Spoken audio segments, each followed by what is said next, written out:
সুন্দরী বলতে তোমরা যা বুঝো আমি তা না।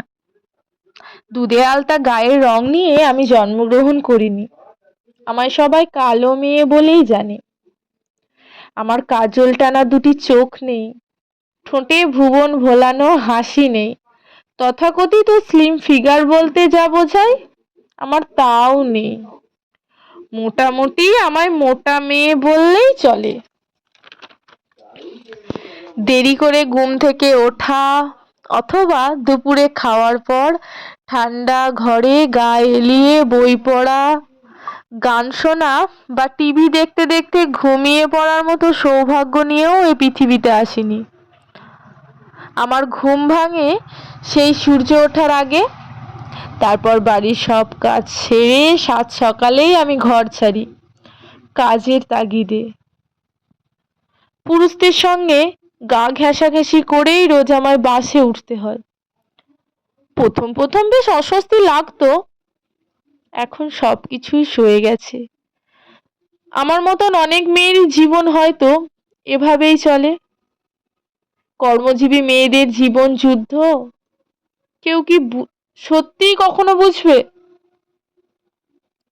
প্রতি পদে পদে সংশয়, প্রতিটি মুহূর্তে লাগে ভয়। কোনো ভুলে কখন যে কি হয়।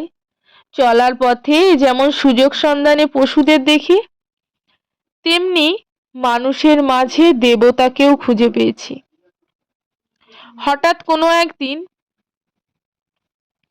চোখে মুখে হালকা প্রসাধনী মেখে অপরিচিত কিছু মানুষের সামনে বসতে হয় আমায়, বিয়ের পাত্রী সেজে। পাত্রী হিসাবে আমি কখনো কারোর নজর কাড়িনি। পণের টাকায় দর কষাকষি চলে। আমার সাধের ঘর বাঁধা হয় না কখনো। প্রতিবারই বিয়ে ভেঙে যায় পণের টাকা জোগাড় হয় না বলে। আমি প্রতিনিয়ত যুদ্ধ করি নিজের সাথে, আমার কর্মক্ষেত্রে। সেখানেও তো কত হায়ানের চলাফেরা, কত মাংসলোভী পশুদের আনাগোনা। মানিয়ে নিতে নিতে আমি আজ ক্লান্ত। কিন্তু হেরে যেতে তো পারি না।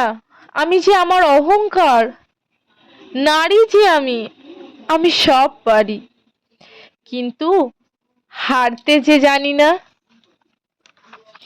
নমস্কার। নারী কলমে রশিদ মামুদ, কণ্ঠে সুচিস্মিতা।